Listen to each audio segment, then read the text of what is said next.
बोलो सियावर रामचंद्र की जय। कृष्ण जी, आज आप हमें बताएं, जब विभीषण जी श्री रामचंद्र भगवान जी के समक्ष पहुंचते हैं जी तो उनका क्या वर्णन रहा? बहुत बढ़िया। विभीषण जी जब रावण के ठुकराए जाने पर आकाश मार्ग से अपने सचिव के साथ प्रभु श्री राम जी के समक्ष पहुंचते हैं, सभी वानर उनको उनके आने की सूचना प्रभु श्री राम जी को देते हैं।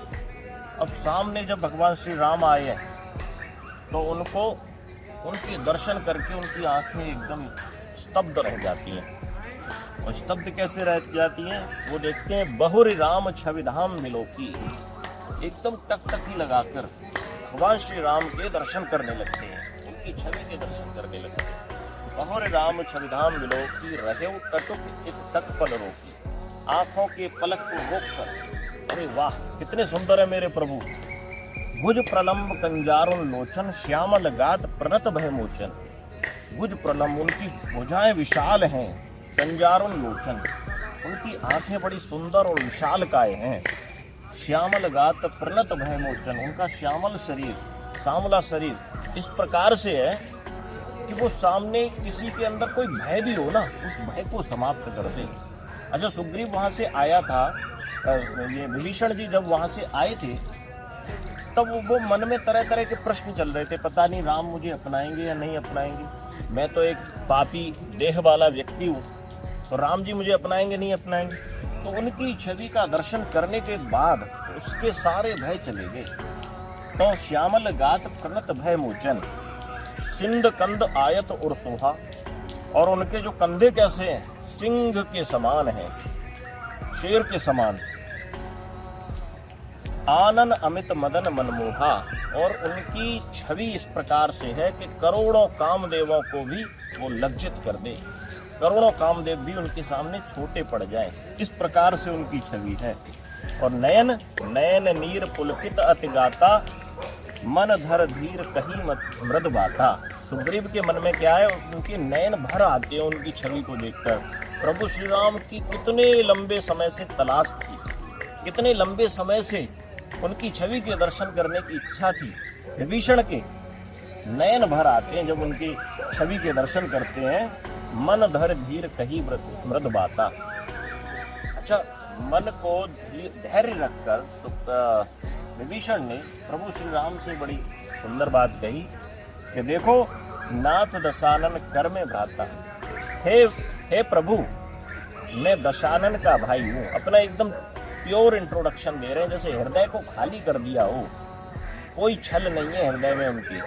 क्योंकि भगवान श्री राम पहले ही कह देते हैं कि निर्मल मन जन सो मोहि पावा, मोहि कपट छिल छद्र न बाबा। तो वो हृदय को पूरी तरीके से निर्मल कर देते हैं। वो कहते हैं देखो, मैं दशानन का भाई हूँ, रावण का भाई हूँ। रावण कैसा है? राक्षस है। तो आप मेरे को भी राक्षस ही मानना।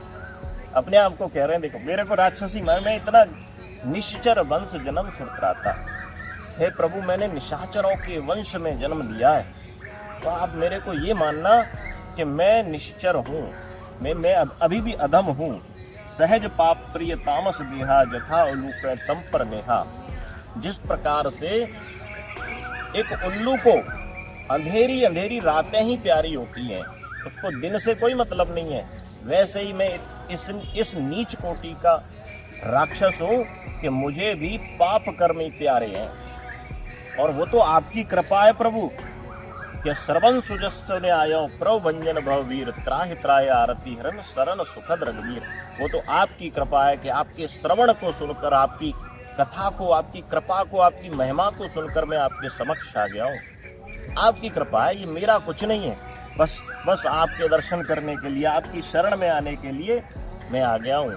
वहीं से इतना अपना इंट्रोडक्शन देते हुए, अपने आप को अधम, अपने आप को नीच बताते हुए प्रभु श्री राम के चरणों में वो साष्टांग दंडवत प्रणाम करने लगते हैं। साष्टांग एकदम सीधे लुट जाते हैं। और भगवान श्री राम इतने भक्त वत्सल हैं कि वो तुरंत थोड़े दौड़ते हैं विभीषण की तरफ और दौड़कर उनको उठा लेते हैं और अपने हृदय से लगा लेते हैं। आप देखो कि इंट्रोडक्शन उन्होंने, परिचय अपने कितना अधम दिया है और फिर भी राम ने उनको अपनाया है। तो ये क्या है? विभीषण के हृदय की सरलता को दिखा रहा है। राम उसी को अपनाते हैं जिनका हृदय सरल है। और राम अपने पास बिठाते हैं कि आओ मेरे पास बैठो, अपने बगल में बिठाते हैं और कहते हैं कहु लंकेश सहित परिवारा कुशल कुठार वास तुम्हारा। लंकेश यानी लंका के राजा, हे लंका के राजा, विभीषण को इस नाम से संबोधित करते हैं, हे लंका के राजा बताओ तुम्हारा परिवार कैसा है, कैसे हैं सब घर में, कुशल पूछते हैं ना, कैसे हैं, बस सब ठीक है।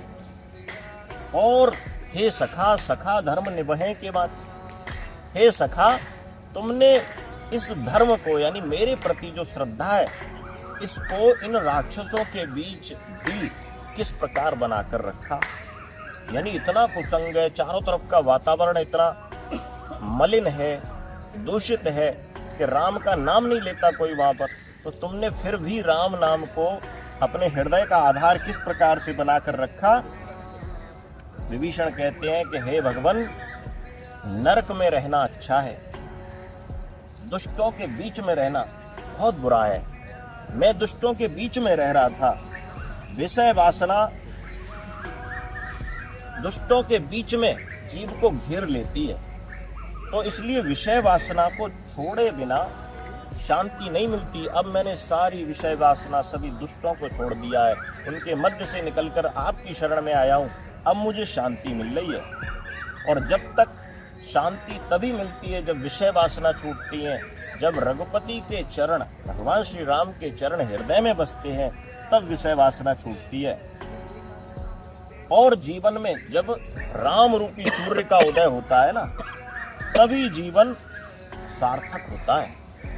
हम सांसारिक लोगों के मध्य में, विभीषण कह रहे हैं, हम सांसारिक लोगों के मध्य में राम रूपी सूर्य नहीं आ रहे हैं, तो राम रूपी सूर्य का उदय होना आवश्यक है। मैं अत्यंत नीच राक्षस हूँ प्रभु, फिर भी आपने मुझे करुणावश हृदय से लगा लिया।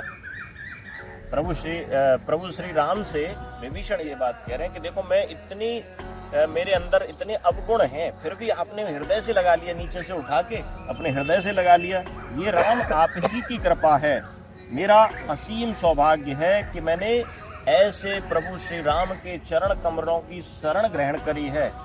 जो चरण कमल साक्षात शंकर जी जिनकी सेवा करते हैं, साक्षात ब्रह्मा जी जिन चरणों की सेवा करते हैं, ऐसे चरण कमलों की शरण मैंने ग्रहण करी और ऐसे प्रभु श्री राम ने मुझे अपने हृदय से लगा लिया है।